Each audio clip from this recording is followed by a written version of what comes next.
Hello everyone, welcome to your English world and this is Indresh Savana here friend. आज मैं लेकर आई हूँ आपके लिए बहुत ही इम्पोर्टेंट क्वेश्चन गर्ल्स वर्दी से।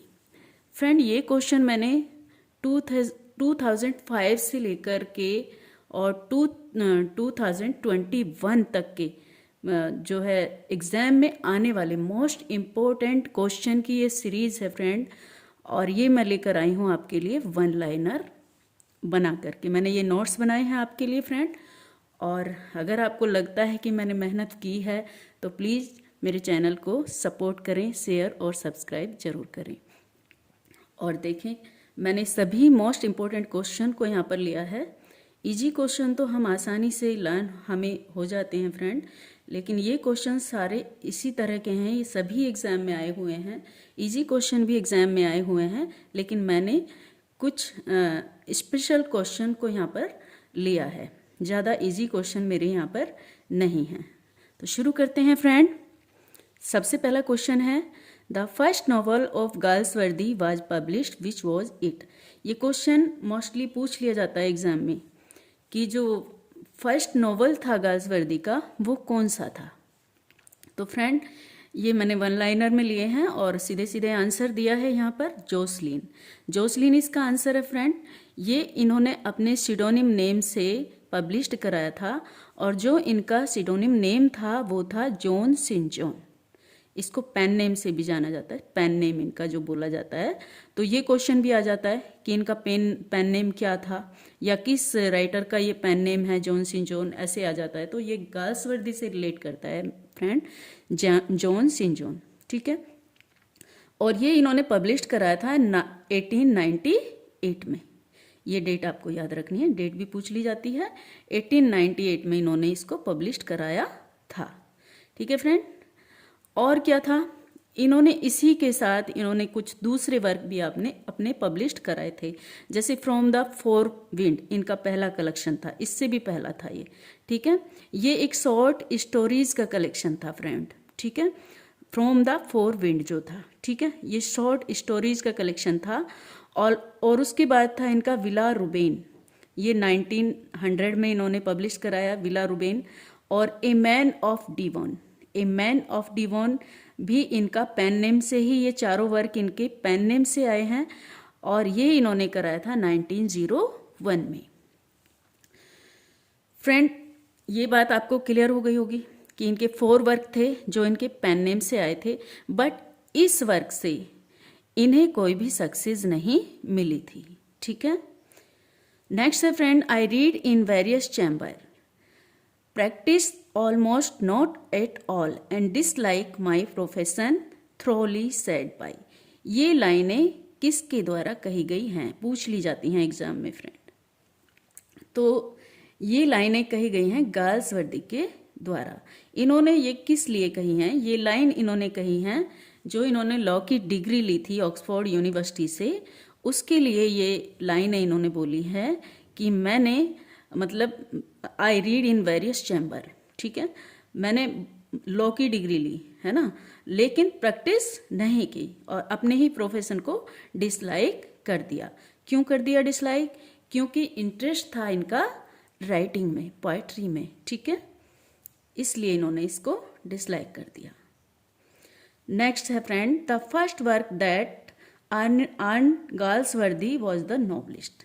अच्छा, जो इनको नॉवलिस्ट के रूप में पहचान मिली सबसे पहले इस वर्क के बाद, तो वो कौन से नॉवल से मिली या कौन से वर्क से मिली इनके से, तो उसका आंसर है फ्रेंड द आइलैंड फेरिसीज। ये मोस्ट इम्पोर्टेंट वर्क है, ये क्वेश्चन भी कई बार आ चुका है एग्जाम में फ्रेंड।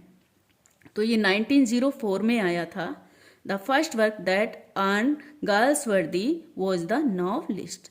इन्हें नॉवलिस्ट के रूप में यहाँ से पहचान मिली थी, 1904 में इसको पब्लिश कराया गया था द आइलैंड फेरिसीज को। नेक्स्ट है friend the first play that made Galsworthy famous as a play writer. अब इनका पहला प्ले, यहाँ पर पहला क्या पूछ लिया गया, वर्क पूछ लिया गया, फर्स्ट वर्क पूछ लिया गया, ठीक है। फर्स्ट वर्क आइलैंड फेरिसीज था जिसे नॉवल के रूप में पहचान दिलाई, नॉवलिस्ट के रूप में पहचान दिलाई गाल्सवर्दी को। और अब पूछ रहा है वो कि एक प्ले राइटर के रूप में पहचान कौन से प्ले से मिली, मतलब प्ले राइटर के रूप में प्ले आएगा यहाँ पर। तो कौन सा प्ले था वो इनका फेमस प्ले, तो ये था इनका सिल्वर बॉक्स। इसकी स्टोरी आपने पढ़ी होगी और बहुत ही अच्छी स्टोरी है इसकी, पब्लिश्ड इन 1906 में। ठीक है, इसमें क्या दिखाया जाता है, सोशल इश्यूज को है इसके अंदर फ्रेंड। यहाँ पर लोअर और अपर जो है क्लासेस का को यहाँ पर डिवाइड किया गया है, रिच और लो क्लास को यहाँ पर दिखाया गया है। ठीक है फ्रेंड, डिफरेंट लो दिखाया गया है उसके लिए, रिच और पुअर के लिए। यानी कि जैसे जॉन बाथविक होता है और जो जॉन होता है उनके घर का नौकर, यानी कि दोनों ने चोरी की होती है, लेकिन सजा किसको मिलती है, जो घर का नौकर होता है, जो जॉन होता है, पुअर जॉन को। ठीक है, तो पुअर जॉन को यहाँ पर सजा मिलती है, लेकिन जो जॉन बाथविक होता है, रिच फैमिली से होता है, उसकी सजा को माफ कर दिया जाता है, उसको कुछ नहीं किया जाता। ठीक है, तो ये 3 एक्ट प्ले है, इसको एक कॉमेडी के रूप में ही यहाँ देखने को ये मिलता है। नेक्स्ट है literature is it's on reward said bye.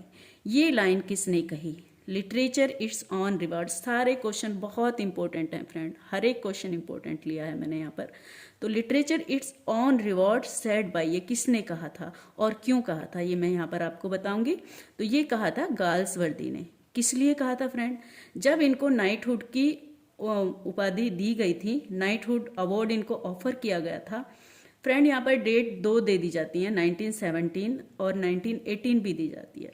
तो यहाँ पर अगर एग्जाम में आएगा या तो 1917 ही आएगी या फिर 1918 ही आएगी, यहाँ पर आप कंफ्यूज मत होना।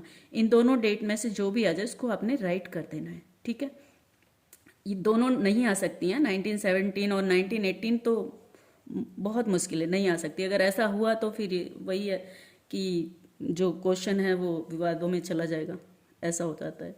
तो इसलिए आप इस डेट को यहाँ पर याद रखेंगे। ठीक है, तो नाइटहुड को जो ऑफर किया गया था और इन्होंने इसे रिफ्यूज कर दिया था, क्या कहकर रिफ्यूज कर दिया था कि literature is it's on reward, कि लिटरेचर तो अपने आप में एक राइटर के लिए एक रिवार्ड है। ठीक है, उसे किसी ऑफर जो है रिवॉर्ड की जरूरत नहीं होती है।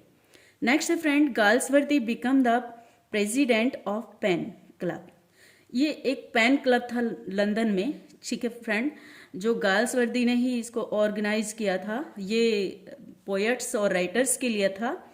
तो फ्रेंड उसी क्लब में इनको क्या बना दिया गया था, प्रेसिडेंट बना दिया गया था। फर्स्ट प्रेसिडेंट ये ही बने थे पेन क्लब के। तो कब बने थे फ्रेंड, 1921 में, और कब तक रहे, 1932 तक। ठीक है फ्रेंड, आपको बात समझ आ रही होगी। नेक्स्ट है strife deals with the conflict between. जो स्ट्राइफ होती है, बहुत ही इंपॉर्टेंट क्वेश्चन है फ्रेंड, हर एक क्वेश्चन मेरा बहुत इंपॉर्टेंट है। Strife deals with the conflict between. जो स्ट्राइफ है ये इनका एक प्ले है। ठीक है, बहुत इंपॉर्टेंट प्ले है ये भी, और ये डील करता है कॉन्फ्लिक्ट बिटवीन, किसके बीच में, किस किस के बीच में यहाँ पर कॉन्फ्लिक्ट होती है। यानी कि जो यहाँ पर एक स्ट्राइक कर दी जाती है फ्रेंड। ठीक है, तो वो किस किस के बीच में होती है ये कॉन्फ्लिक्ट, तो यहाँ कैपिटलिस्ट एंड लेबर के बीच में होती है फ्रेंड। जो पूंजीवादी लोग होते हैं और लेबर क्लास के लोग होते हैं, उन दोनों के बीच में स्ट्राइक हो जाती है, यानी कि हड़ताल कर दी जाती है। ठीक है फ्रेंड, बहुत इंपॉर्टेंट ये प्ले है इनका, और जो इसके की फैक्ट हैं वो भी बहुत इंपॉर्टेंट है, वो मैं बाद में जो है आपको किसी दिन एक्सप्लेन कर दूंगी प्ले में। नेक्स्ट है friend, Jack Barthwick appear in. जो जैक वार्थविक है, अभी मैंने बात की थी जैक वार्थविक की, तो ये कौन से प्ले में आता है, ये आता है सिल्वर बॉक्स में। रिच फैमिली से बिलोंग करता है, उनका जैक का जो है बेटा होता है। ठीक है, ये भी चोरी करता है और पुअर जॉन भी चोरी करता है, लेकिन सजा पुअर जॉन को होती है। ठीक है, ये सिल्वर बॉक्स का मेन कैरेक्टर है फ्रेंड। 1906 में सिल्वर बॉक्स आया, ऊपर भी मैंने डिफाइन किया है आपको। और leader of the labours in strife. अब जो स्ट्राइफ प्ले है, अभी मैंने आपसे बात की कि कॉन्फ्लिक्ट होती है कैपिटल और लेबर के बीच में। ठीक है, तो यहाँ पर फ्रेंड ये जो लीडर पूछ रहे हैं, यहाँ पर ये पूछ लिया जाता है एग्जाम में लीडर ऑफ लेबर, जो लेबर का लीडर होता है वो कौन होता है स्ट्राइक के अंदर? तो ये होता है फ्रेंड डेविड रॉबर्ट। बहुत ही हट्टी किस्म का इंसान होता है ये भी, ठीक है फ्रेंड। तो ये पूरी जो स्ट्राइक करता है पूरा इसी पे डिपेंड होती है। ये बहुत मतलब सारे लोग मान जाते हैं, लेकिन ये लास्ट तक भी नहीं मानता है बिल्कुल भी। और दूसरा होता है जो कैपिटल की तरफ से होता है, कैपिटलिस्ट की तरफ से होता है, वो होता है फ्रेंड एंथनी, ठीक है, जो होता है चेयरमैन, ठीक है, कंपनी का। वो भी नहीं मानता है बिल्कुल भी। तो इन दोनों में जो है एकदम अपनी हट पे अड़ जाते हैं ये दोनों। तो जो लेबर का लीडर है वो डेविड रॉबर्ट है, और जो कैपिटलिस्ट का लीडर है फ्रेंड वो जो है एंथनी है। इन दोनों को आपने याद रखना है। आगे देखते हैं फ्रेंड।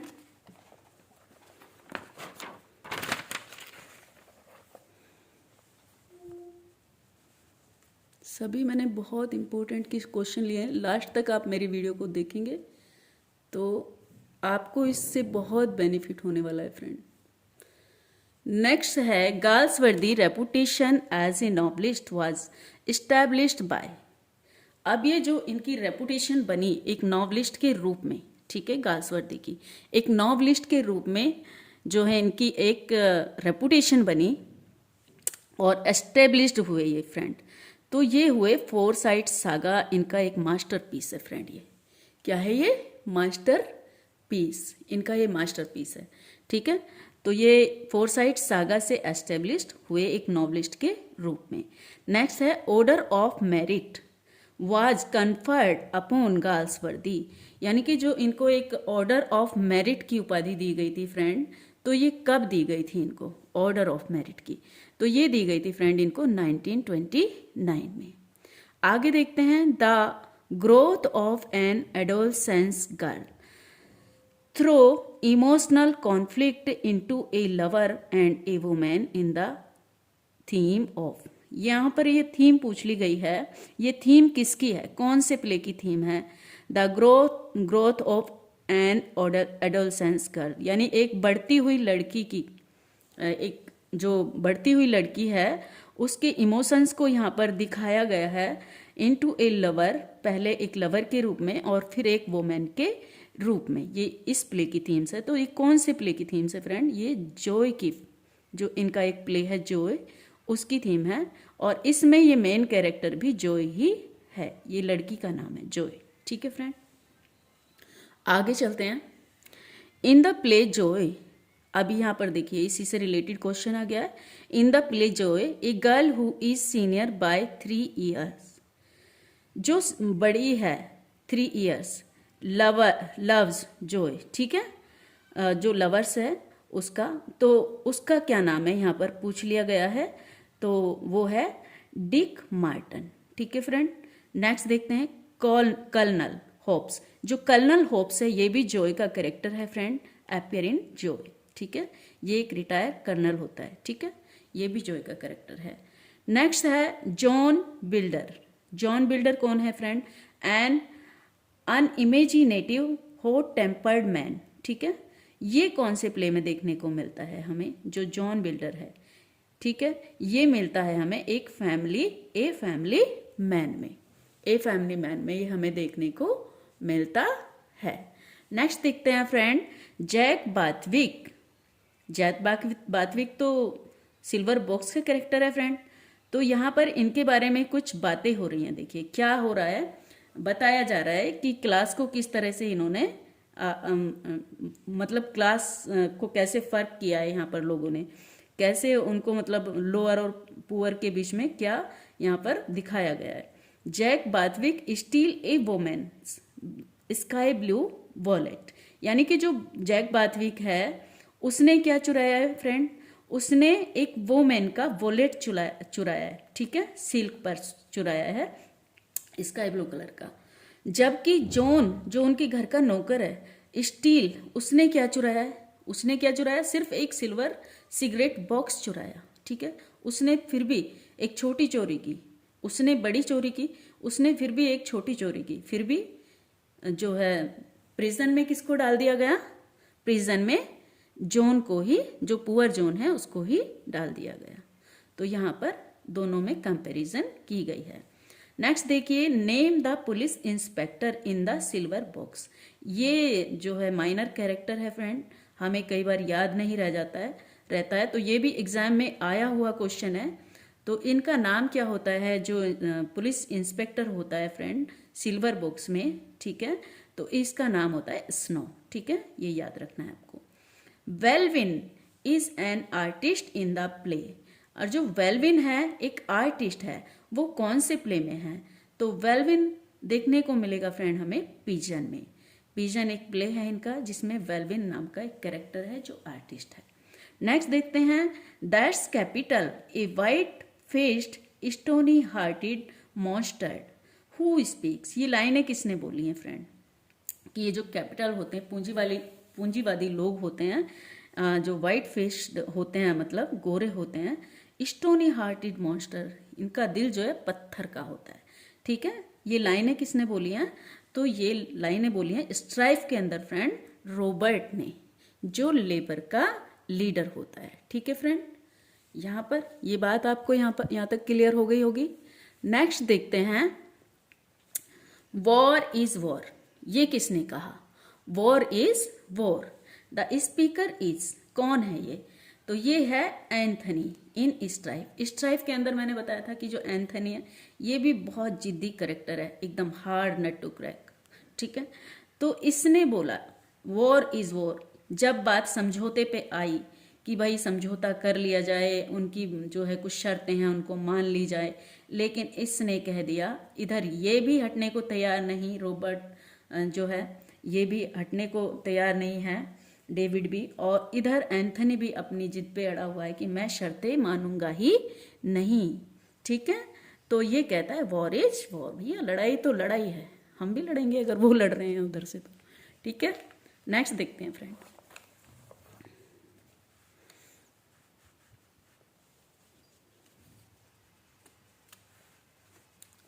बहुत इंपॉर्टेंट क्वेश्चन है फ्रेंड, एक एक क्वेश्चन मैंने बिल्कुल छांट कर लिया है आपके लिए। आई होप ये आपको दिख रहा होगा पूरी तरह से, कोशिश करूंगी कि आपको ये दिखे, ठीक है। There can be one mother in a house where two man meet, the better man will rule. ये लाइनें किसकी हैं, ठीक है, ये लाइनें हैं एंथनी की स्ट्राइफ के अंदर। उसने कहा है there can be one master in a house, मतलब एक हाउस में एक ही मास्टर रह सकता है, जहां दो एक जैसे मतलब आदमी हो गए, है ना, दो two man meet, the better man will rule, जो सही होगा, जो बेटर होगा दोनों में से वही रूल करेगा, है ना। तो ये लाइनें एंथनी की हैं। नेक्स्ट देखते हैं, the profession of Galsworthy's father was. यहाँ पर गाल्सवर्दी का प्रोफेशन पूछ लिया गया है, ये कई बार आ जाता है एग्जाम में कि गाल्सवर्दी के पिता का प्रोफेशन क्या था, ठीक है, वो पेशे से क्या थे, तो वो भी एक सॉलिसिटर थे फ्रेंड, लॉयर थे वो भी एक, और लॉयर की ही डिग्री इन्होंने गाल्सवर्दी को भी दिलाई थी कि बेटा भी मेरा एक लॉयर बने, एक सॉलिसिटर बने, लेकिन ऐसा हुआ नहीं, ठीक है। वो क्या बन गए, वो एक फेमस नॉवलिस्ट बन गए। नेक्स्ट है, in 1921 Galsworthy became president of PEN Club London. ये तो रिपीटेड क्वेश्चन है फ्रेंड, अभी मैंने बताया था शायद 1921 में, है ना। तो गाल्सवर्दी क्या बने थे, दूसरी तरह से घुमा के क्वेश्चन को पूछ लिया जाता है इस तरह से, ठीक है फ्रेंड। तो यहाँ घुमा के पूछ लिया गया है, तब पूछ लिया गया था पैन क्लब के प्रेसिडेंट कौन बने थे, ठीक है, तो वहाँ आंसर था गाल्सवर्दी। लेकिन यहाँ पूछ रहे हैं इन 1921 गाल्सवर्दी बिकेम, क्या बने थे, तो वो प्रेसिडेंट बने थे, क्या, किसके, पैन क्लब के लंदन में, ठीक है। नेक्स्ट है, where did strike take place in the play Strife. बहुत ही इंपॉर्टेंट, मोस्ट इंपॉर्टेंट क्वेश्चन है फ्रेंड, ठीक है। और ये है, ये स्थान पूछ लिया जाता है कि स्ट्राइक में जो हड़ताल होती है वो कहाँ पर होती है, तो ये होती है eight Trenartha Tin Plate Works. ये कंपनी जो फैक्ट्री है जहाँ पर हड़ताल होती है उसी का नाम है फ्रेंड, ये at Trenartha Tin Plate Works, ये आपको याद रखना है, मोस्ट इंपॉर्टेंट क्वेश्चन है। नेक्स्ट है, waiting and waiting that's what a woman has to do said by. इंतजार और इंतजार, ही कर सकती, इसके सिवा एक औरत और कर ही क्या सकती है। किसने कहा friend? Madge in Strife, Madge in Strife, ये एक कैरेक्टर है स्ट्राइव के अंदर। मैड्ज फ्रेंड ये कहती है स्ट्राइव के अंदर, ये लेडी मैड्ज है, ठीक है। नेक्स्ट है what is the white monkey. White monkey क्या है फ्रेंड? सबसे पहले तो हम ये जान लेते हैं कि व्हाइट मंकी है क्या। ये एक पेंटिंग होती है, लेकिन फ्रेंड ये पहला एक नॉवल है, फोरसाइट सागा का जो सीक्वल है, सेकेंड ट्रायलॉजी फ्रेंड, ठीक है, सेकेंड ट्रायलॉजी का फर्स्ट नॉवल है ये व्हाइट मंकी, ठीक है। और ये वैसे तो एक पेंटिंग होती है, ठीक है, लेकिन यहाँ पर दो तरह से क्वेश्चन आ सकता है कि what is the white monkey, white monkey क्या है। तो ये एक पेंटिंग है, और अगर नोवेल की तरह से पूछ लिया जाए, ठीक है, कि फोरसाइट सागा में इसका प्लेस क्या है, तो ये फोरसाइट सागा में, जो फोरसाइट सागा की सेकेंड ट्रायलॉजी, जो फोरसाइट सागा का सीक्वल है, उसका फर्स्ट नॉवल है। नेक्स्ट है where was the play The Skin Game first perform. इनका एक प्ले है स्किन गेम, उसको सबसे पहले कहाँ पर परफॉर्म किया गया था। इनके ज़्यादातर प्लेस सेंट मार्टिन थिएटर में ही प्ले किए गए थे, ठीक है। तो ये भी सेंट मार्टिन थिएटर में प्ले किया गया था, ठीक है। एक लॉयल्टीज को भी पूछ लिया जाता है, तो लॉयल्टीज भी सेंट मार्टिन थिएटर में ही प्ले किया गया था।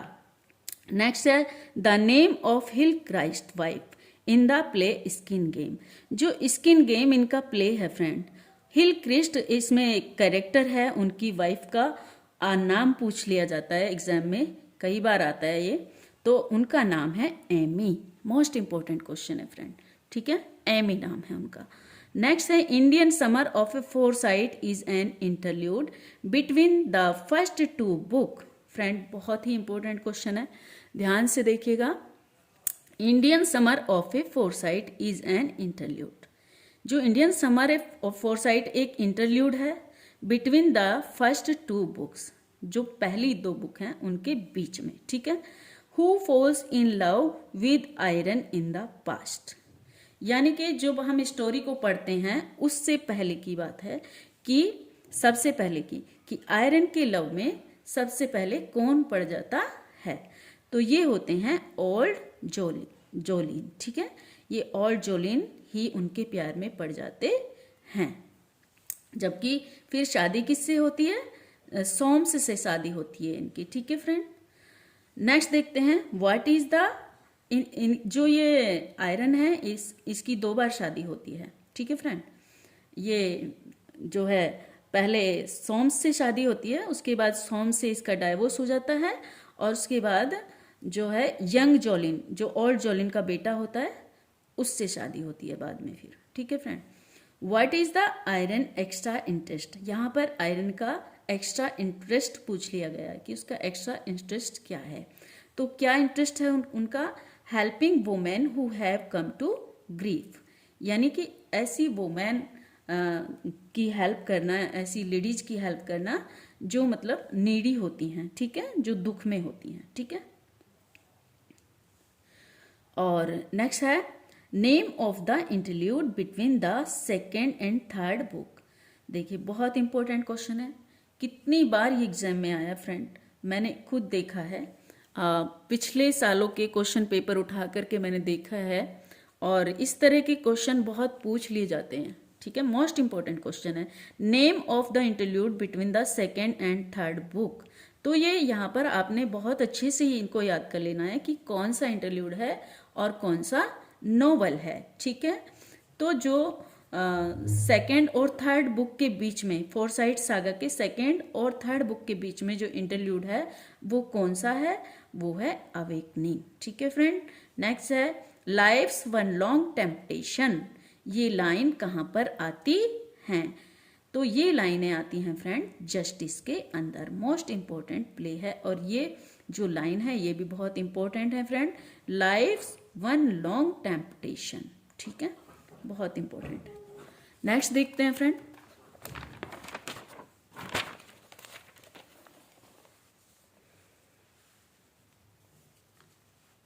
अभी मैं इसी तरह से वीडियो बना पा रही हूँ फ्रेंड आपके लिए,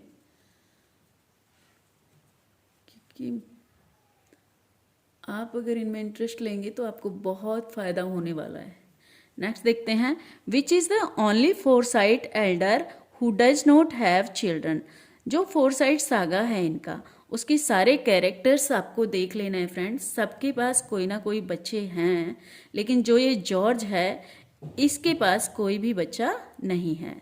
ठीक है, ये जो जॉर्ज कैरेक्टर है ये इसके बच्चे नहीं हैं। ठीक है, नेक्स्ट चलते हैं, at the ball what type of dance, at the bell what type of dance do Irene and Phil do. ठीक है, तो यहाँ पर ये आयरन और फिल जो है डांस करते हैं, तो किस टाइप का, उसका नाम पूछ लिया जाता है डांस का। ठीक है, तो ये डांस है ए गैवेल। ठीक है, गैवेल, इसको याद रखना है। नेक्स्ट है, what promise did Soames make to Irene. Irene से जो है किस तरह की प्रोमिस करता है सॉम्स। ठीक है, जो प्रोमिस होती है कब होती है, व्हेन दे बिकम एंगेज, जब उनकी सगाई होती है। सगाई के टाइम में सॉम्स आयरन से किस तरह की प्रोमिस करता है, तो वो करता है ही वुड लेट हर गो, कि वो उसे जाने देगा इफ नीड ही। ठीक है, वो ही वुड लेट हर गो, वो उसे जाने देगा इफ नीड ही, मतलब जब उसका मन करे वो उसे छोड़ के जा सकती है। Soames primary reason for marriage with Annette, जब इनका डाइवोर्स हो जाता है फ्रेंड, ठीक है, तो ये सॉम्स क्या करता है, एनिटी से शादी करता है। और क्योंकि इसके पास बहुत प्रॉपर्टी बहुत होती है, और ये सोचता है कि ये मेरी प्रॉपर्टी किस काम की है अगर मेरा कोई वारिस ही नहीं होगा, है ना। तो ये सोचता है कि क्यों ना, क्योंकि इसके और जो आयरन के तो बच्चे थे नहीं, कोई बच्चा था नहीं सॉम्स का और आयरन का। ठीक है, तो यहाँ पर जो है सॉम्स क्या करता है, सॉम्स शादी कर लेता है एनिटी से बेटे के लिए। ठीक है, यहाँ पर वैसे शायद बेटी होती है यहाँ पर इसकी एक, आयरन और सॉम्स की, लेकिन बेटा नहीं होता, तो बेटे के लिए ये शादी कर लेता है। Soames primary reason for marriage with Annette, तो उसका प्राइमरी रीजन होता है बेटे के लिए वो शादी करता है, ही वांट्स ए सन। ठीक है, वो एक बेटा चाहता है, इसलिए एनिटी से शादी कर लेता है। नेक्स्ट है, Jolly and Val go to fight in the Boer war, तो बोर वार। ठीक है, बोर वार में जो एक फाइट हो रही होती है फ्रेंड, और जोली वेल वहां पर जाते हैं, लेकिन वहां पर क्या होता है, जोली की मृत्यु हो जाती है, लेकिन वो वॉर में नहीं होती, वो कैसे होती है, ये क्वेश्चन पूछ लिया जाता है, तो वो होती है टाइफाइड फीवर से। ठीक है फ्रेंड, नेक्स्ट देखते हैं, in the play Strife who said this line, ये लाइनें स्ट्राइप के अंदर किसने कही हैं। What seems just to one man, sir injustice to another. ठीक है, what seems just to one man, ठीक है, sir is injustice to another, तो ये लाइनें हैं एडगर की। ठीक है फ्रेंड, ये एडगर की लाइनें हैं। नेक्स्ट देखते हैं, a women dead and two best man both broken, who is speaker in the Strife. Strife के अंदर ये लाइनें किसने कही हैं, a women dead and two best man both broken, who is speaker, तो ये हार्नेस की लाइन है फ्रेंड, यहाँ पर ये हार्नेस ने बोली है। नेक्स्ट है, in which play these characters appear, James How, Walter How, Falder, Ruth etcetera. तो फ्रेंड ये सारे जो कैरेक्टर हैं, जेम्स हाउ, वाल्टर हाउ, तो ये तो जो है फर्म के ही मालिक होते हैं फ्रेंड, जो ये जस्टिस प्ले आता है ये दोनों, और जो फाल्डर होता है और रूथ होती है, इसमें ये मेन कैरेक्टर होते हैं फ्रेंड, जिनके इर्द गिर्द पूरी कहानी घूमती है फ्रेंड, फाल्डर और रूथ। ठीक है, तो ये जस्टिस के कैरेक्टर हैं सारे। Life is one long temptation, line occur, ये रिपीटेड क्वेश्चन फिर से आ गया है, life is one long temptation, तो ये लाइनें आती हैं जस्टिस के अंदर। नेक्स्ट देख लेते हैं,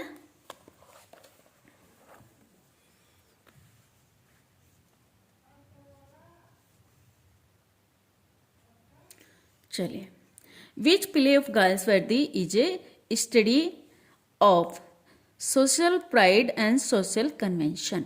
ठीक है, यहाँ पर कौन सा प्ले है गाल्सवर्दी का, जो स्टडी करते हैं हम जिस जानते हैं किसके बारे में, सोशल प्राइड के बारे में, सोशल कन्वेंशन के बारे में फ्रेंड। तो ये प्ले है इनका लॉयल्टीज, ये मोस्ट फेमस प्ले रहा फ्रेंड इनका। तो बहुत इंपॉर्टेंट क्वेश्चन है, ये याद रखना है आपको, लॉयल्टीज। नेक्स्ट है we have to love because we love loving, we have to love because we love loving.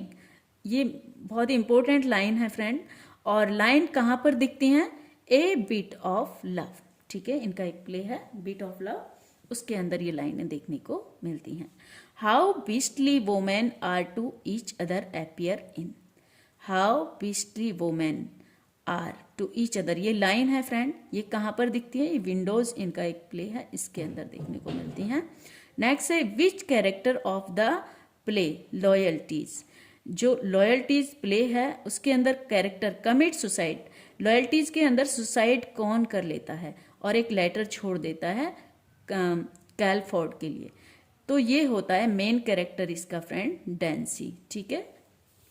ये एक जो है रिटायर ऑफिसर होता है, आर्मी ऑफिसर, ठीक है, डैन्सी, ये लास्ट में सुसाइड कर लेता है, ठीक है। नेक्स्ट देखते हैं in Loyalties Mabel is the wife of, अब लॉयल्टीज में जो मेबल होती है वो वाइफ किसकी होती है, वो वाइफ डैन्सी की ही होती है, ठीक है। ये दोनों मेन कैरेक्टर हैं उसके अंदर, मेबल और डैन्सी, ठीक है। और एक डी लेविस है जिनसे इसकी डील होती है, एक जो घोड़ी होती है उसको लेकर, रोजमेरी नाम होता है घोड़ी का।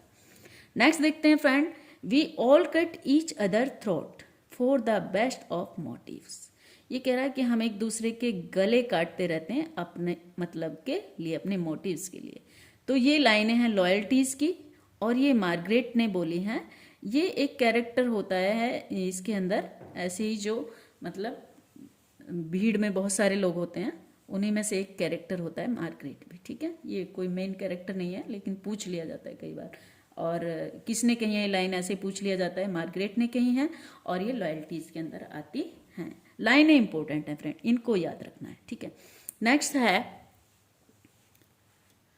नेक्स्ट देखते हैं in which play a young women kill her on illegitimate child, illegitimate जो चाइल्ड है, जो इलीगल चाइल्ड है उसका, ठीक है, और एक यंग वुमेन होती है, वो अपने ही बच्चे को मार देती है एस्केप सोशल टायरनी, समाज के तानों से बचने के लिए, ठीक है।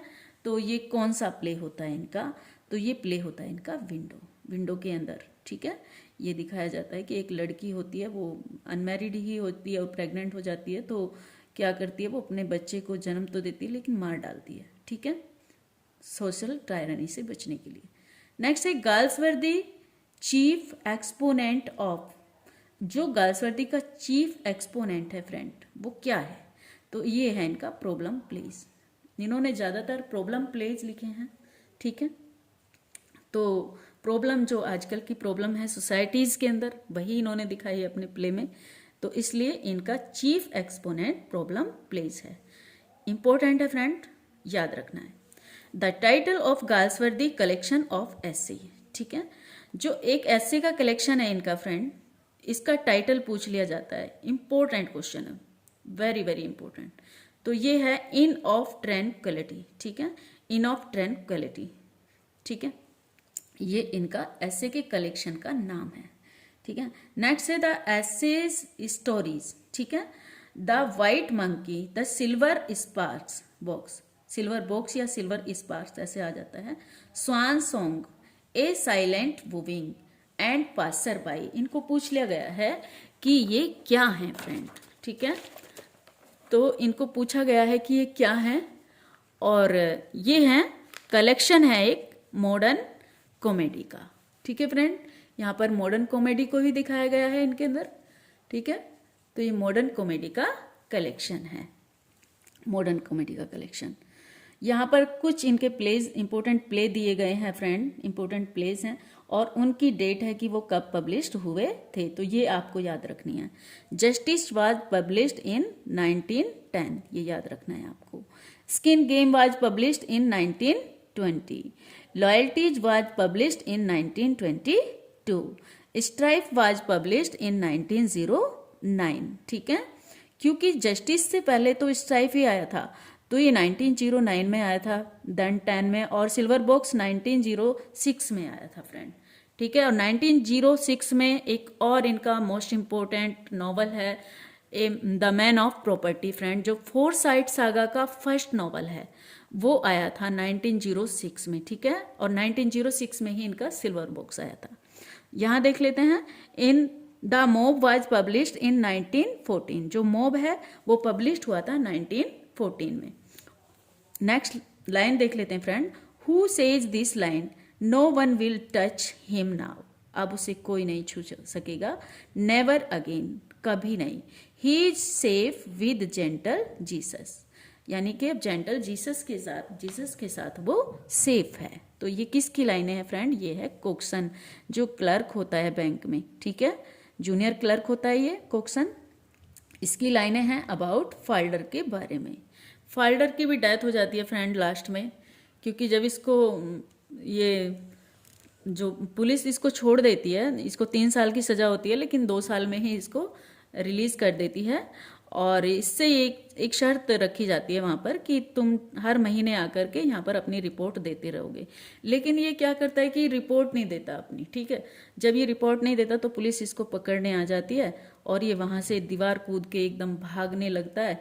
तो वहाँ पर क्या होता है कि ये गिर जाता है, और गिरते ही इसकी वहाँ पर डेथ हो जाती है, ठीक है, ये होता है। तब ये कोक्सन की लाइनें होती हैं कि अब उसे कोई भी नहीं छू सकेगा, अब वो सेफ है जेंटल जीसस के साथ।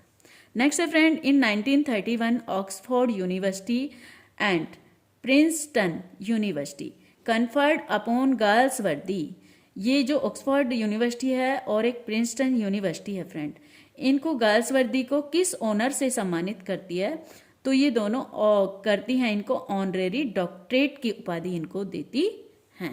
1931 इंपॉर्टेंट डेट है फ्रेंड, याद रखना है, 1931 ऑनरेरी डॉक्टरेट, और 32 में फ्रेंड इनको नोबेल प्राइज मिल गया था, ठीक है, इसके जस्ट 1 साल बाद ही 1932 में नोबेल प्राइज मिल गया था। 1931 में, इस तरह से आपको याद रखना है, नोबेल प्राइज तो आपको याद ही होगा, कॉमन क्वेश्चन बन गया एकदम। 1931 जो है ऑनरेरी डॉक्टरेट, ये क्वेश्चन आ जाता है, इंपॉर्टेंट क्वेश्चन है।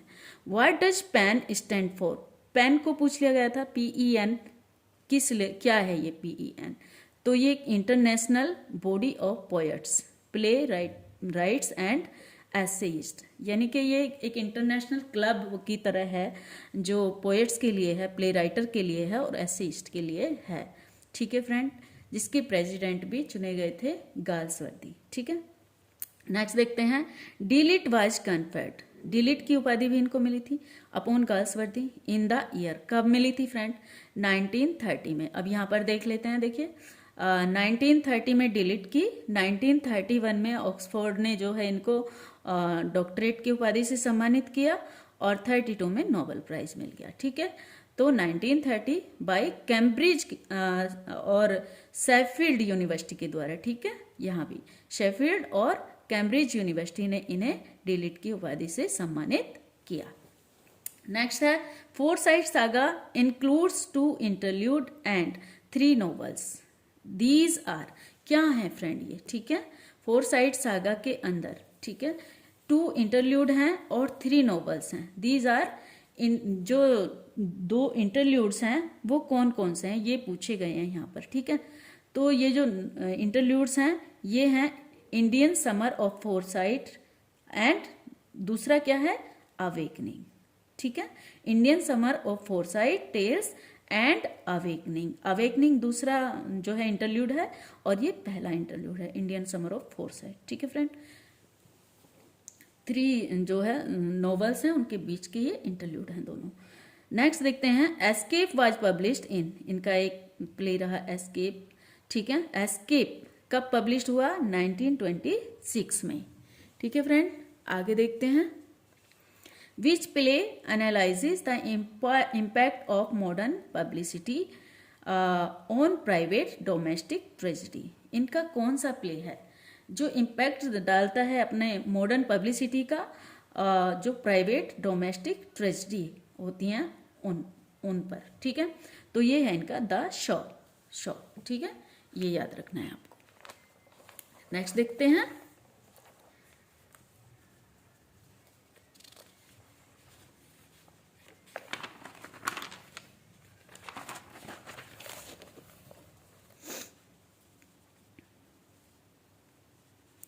Next friend, if you don't think about the future you can not have fun. Line taken from. ठीक है, if you don't think about the future you can not have fun. अगर आपने अपने future के बारे में नहीं सोचते हैं तो आपके पास कुछ भी नहीं है। ठीक है, तो ये लाइनें ली गई हैं, स्वान सॉन्ग है इनका, फोरसाइट सागा का। ठीक है, सेकेंड ट्रायलॉजी का लास्ट नॉवल। ठीक है, second trilogy.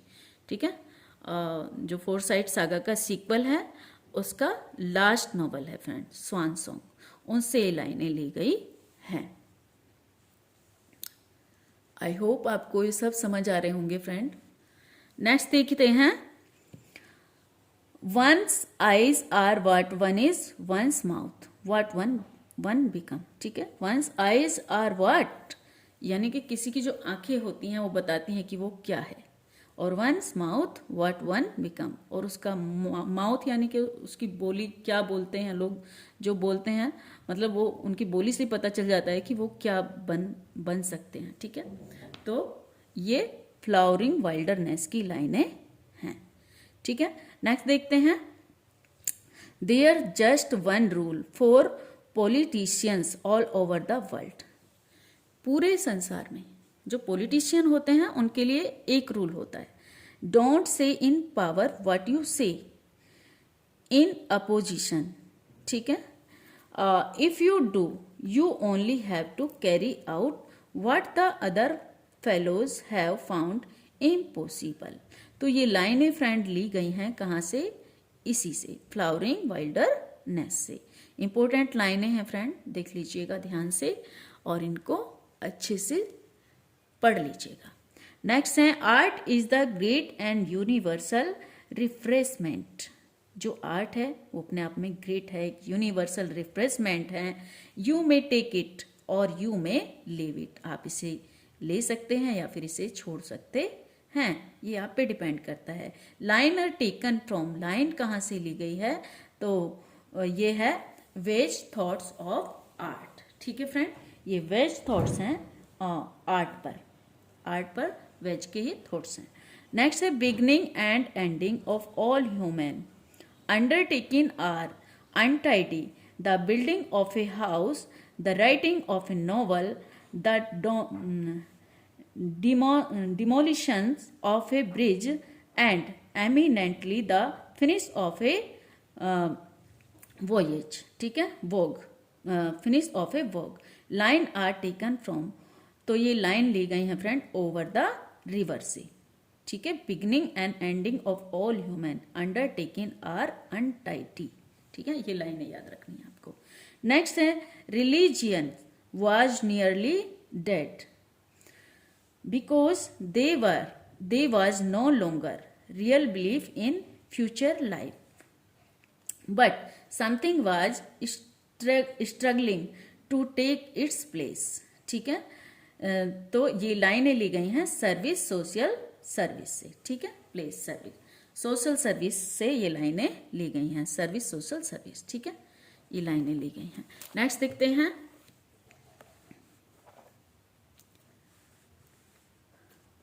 The ant creed the bees creed said by, ये किसने कहा है friend, the ants creed the bees creeds.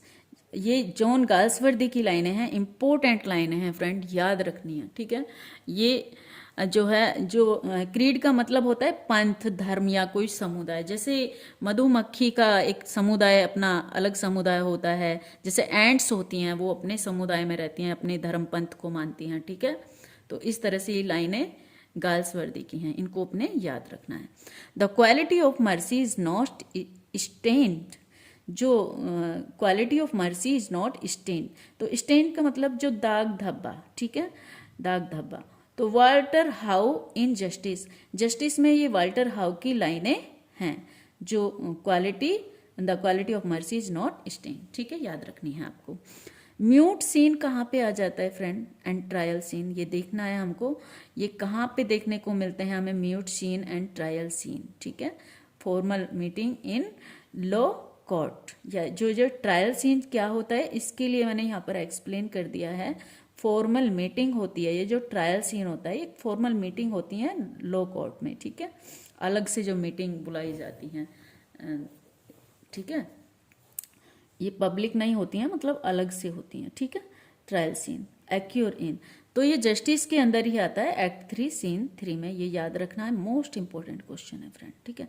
Law is what it is, ठीक है, a majestic edifice sheltering all of us, ये law के बारे में डिफाइन किया गया फिर फ्रेंड कि लॉ होता क्या है ना।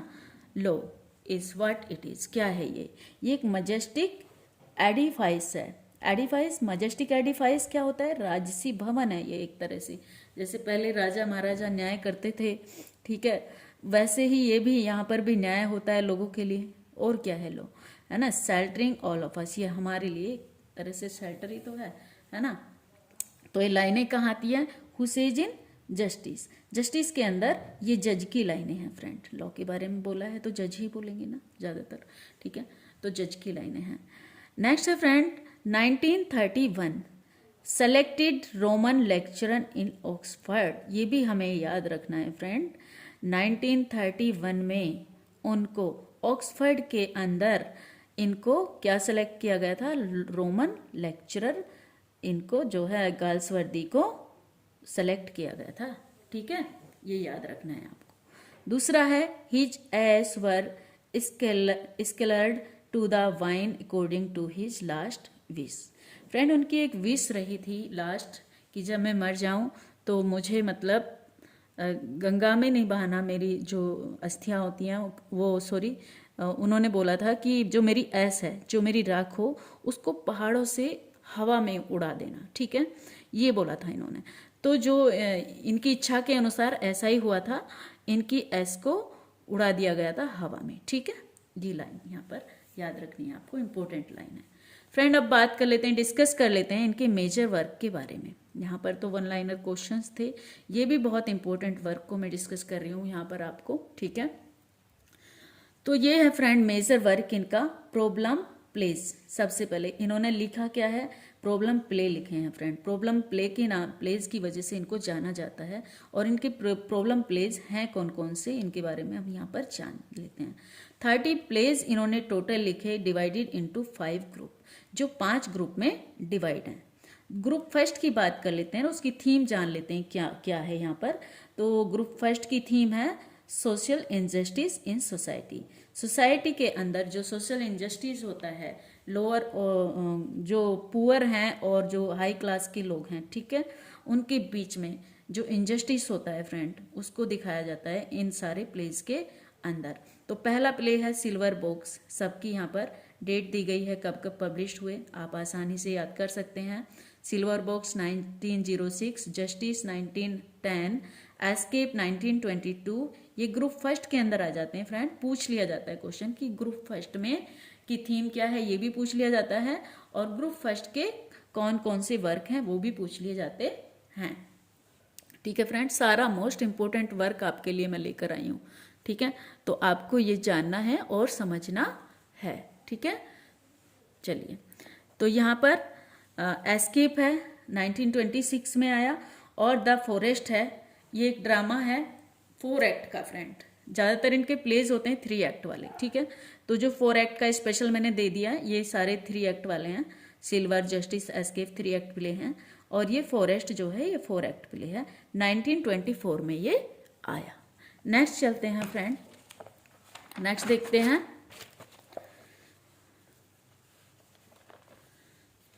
सेकेंड ग्रुप देख लेते हैं फ्रेंड इनका। तो सेकेंड ग्रुप जो है इनका ये है, इसकी थीम जान लेते हैं। सेकेंड ग्रुप की थीम है फैमिली रिलेशन, ठीक है, यहाँ पर फैमिली रिलेशन को दिखाया गया है इनके सारे इन प्लेज के अंदर। जो जॉय है 1907 में आया, और फ्यूगिटिव है, फ्यूगिटिव 1911 में आया। नेक्स्ट है द फैमिली मैन, तो 1921 में आया। और इनकी थीम पूछ ली जाती है तो ये फैमिली रिलेशन से रिलेट करते हैं।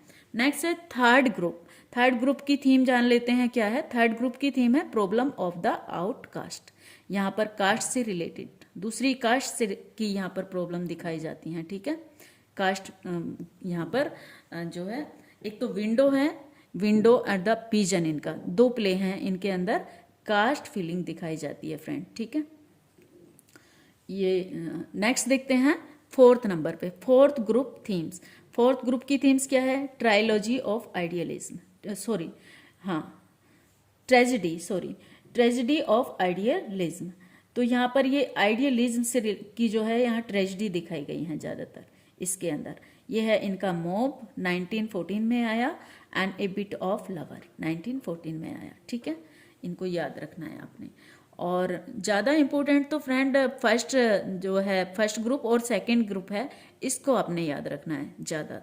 ठीक है, और ये भी यहाँ पर ग्रुप थर्ड भी इम्पोर्टेंट है, प्रॉब्लम ऑफ द आउटकास्ट। ठीक है, नेक्स्ट है ग्रुप फिफ्थ में आप देख लेंगे यहाँ पर ग्रुप फिफ्थ है, इसकी थीम जान लेते हैं।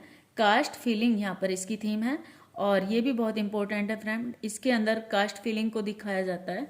ठीक है, लॉयल्टीज मोस्ट फेमस प्ले रहा इनका 1922 में आया।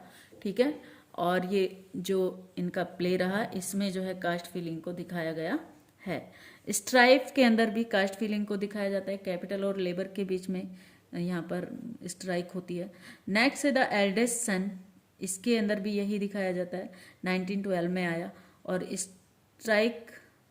स्ट्राइफ जो है 1902 में। ठीक है, नेक्स्ट है द स्किन गेम। जो स्किन गेम है एक ट्रेजिक कॉमेडी है फ्रेंड, इसको याद रखना है आपने कि what is the Skin game. एक क्वेश्चन पूछ लिया जाता है इस तरह से कि what is the Skin game. तो स्किन गेम क्या है, ये एक ट्रेजिक कॉमेडी है, ये 1920 में आया। नेक्स्ट है इन फ्रेंड देखते हैं नेक्स्ट इनका मोस्ट इंपॉर्टेंट वर्क जो इनका मास्टरपीस बोला जाता है, फोरसाइट सागा। इसके बारे में जान लेते हैं फ्रेंड। द फोरसाइट सागा एक ट्रायोलॉजी है, 1906 में आया। और सॉरी 1906 में नहीं आया, 1906 से इन्होंने इसे लिखना शुरू किया एंड 1921 को इसे कंप्लीट किया। ठीक है, ये इसका टाइम पीरियड है फोरसाइट सागा का। इसके अंदर 3 नॉवेल्स एंड 2 इंटरल्यूड टोटल हैं। तो फर्स्ट ट्रायोलॉजी के अंदर, ठीक है, ये फर्स्ट ट्रायोलॉजी के अंदर ही आपको मिलेंगे 3 नॉवेल्स एंड 2 इंटरल्यूड का कलेक्शन है। A series of 3 novels and 2 interlude यहाँ पर आपको दे दिया गया है। ठीक है, नेक्स्ट देख लेते हैं फ्रेंड।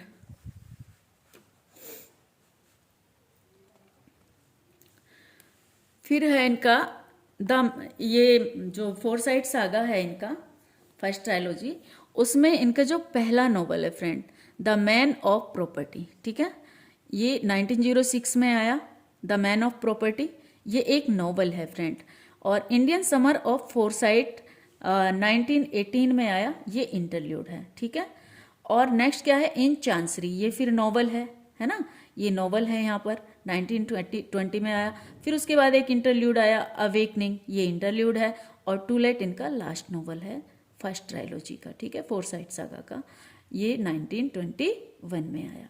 तो ये फ्रेंड इनकी एक डेट है, ये पब्लिश्ड कब हुआ, तो ये पब्लिश हुआ 1922 को। ठीक है, ये जो फर्स्ट ट्रायोलॉजी है इनकी फोरसाइट सागा की, ये 1922 को पब्लिश्ड हुआ।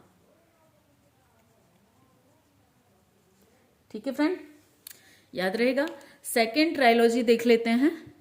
सेकेंड ट्रायोलॉजी में क्या है, second trilogy sequel to the Forsyte Saga, इसी के जैसा, इसी का सीक्वल है बिल्कुल, 3 नॉवेल्स एंड 2 इंटरल्यूड। ठीक है, ये रिलेट करता है मॉडर्न कॉमेडी से, इसके अंदर ये सारी मॉडर्न कॉमेडीज हैं फ्रेंड।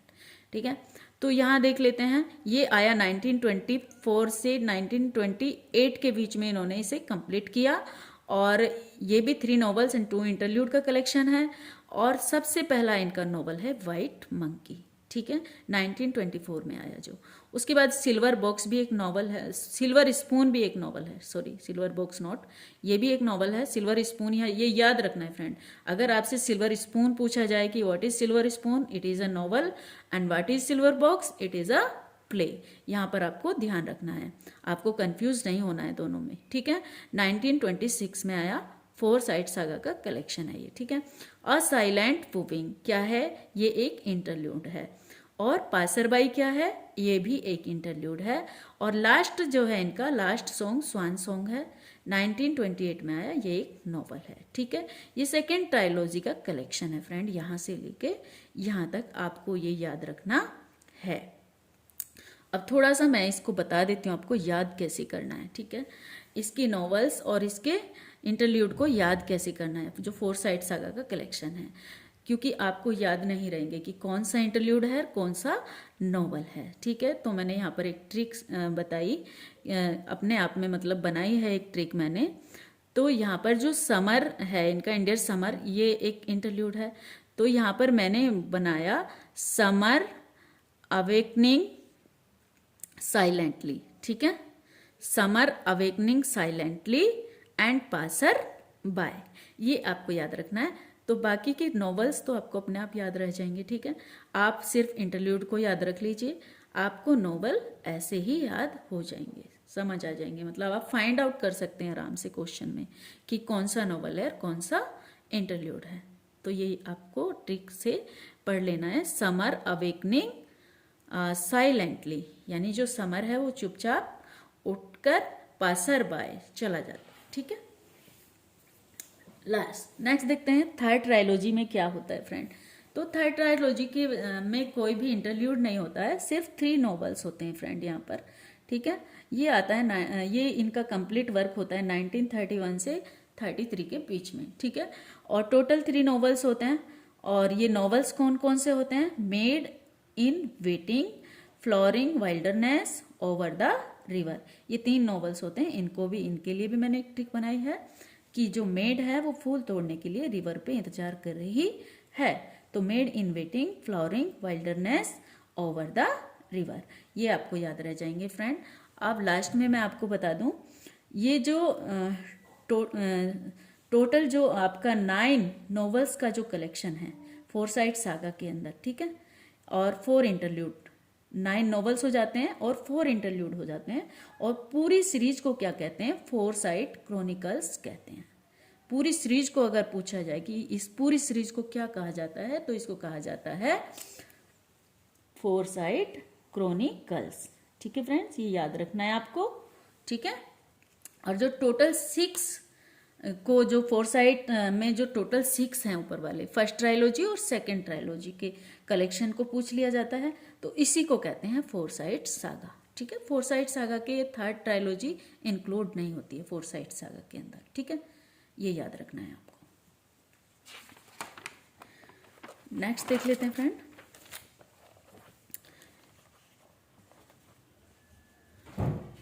चलिए आज मैं इतना ही रखती हूँ फ्रेंड, ठीक है। तो मिलते हैं आपसे नेक्स्ट वीडियो में। Thanks for watching this video. And friend, अगर आपको लगता है कि मैंने मेहनत की है तो प्लीज़ मेरे चैनल को शेयर और सब्सक्राइब जरूर करें। Thanks for watching this video.